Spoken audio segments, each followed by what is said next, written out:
But looking at NATO's track record, I would not hold my breath. We are talking about the most brutal war machine in the world. Their power is overshadowed by just one thing: their hypocrisy. Let me tell you what the NATO founding charter says, and listen to this closely. This is the NATO founding charter. The parties to this treaty are determined to safeguard the freedom, common heritage and civilization of their peoples, founded on the principles of democracy, individual liberty and the rule of law, except when it suits their political interests. In that case, the treaty goes out of the window. The best example is this whole Nordic expansion. The West was so eager to admit Sweden and Finland into NATO, they just had to find a way around Turkiye. President Recep Tayyip Erdogan was blocking both memberships. So what does NATO do? Abandon their founding treaty. They sacrifice principles for politics. Let me tell you how. Around 100,000 Kurds live in Sweden, plus 16,000 in Finland. Most of them are fleeing persecution in West Asia, in countries like Turkey, Iran and Iraq. Europe was supposed to be a safe haven for them, a place to restart their lives, but not anymore. This week, Finland and Sweden struck a deal with Turkey. Erdogan lifted his objection to NATO's expansion. In return, he got some concessions. And I've got that document with me. It's one of the most loosely worded agreements in history. Listen to what it says.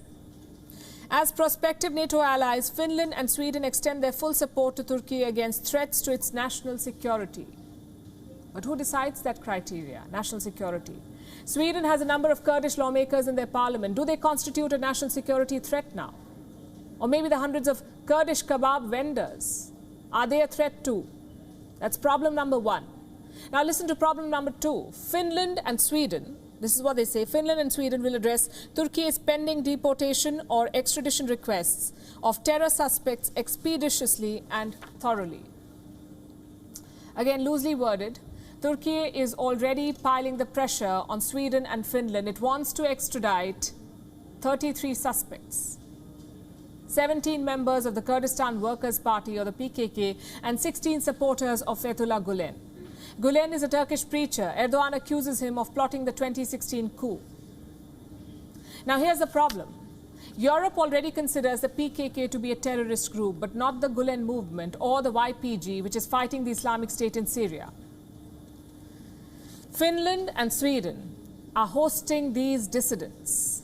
They promised them a new life, but now that promise has been abandoned for politics.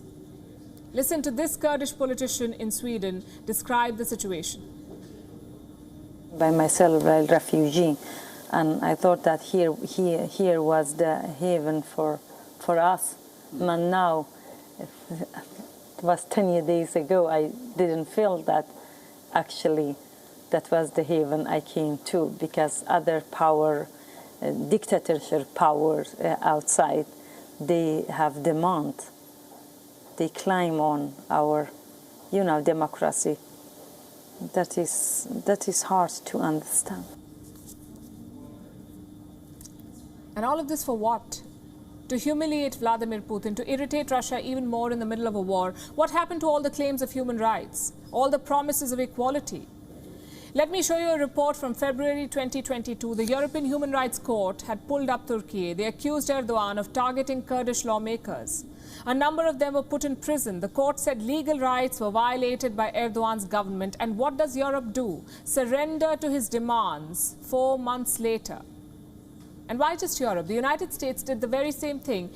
After the deal was struck, US officials said they made no concessions, that they offered nothing to sweeten the deal.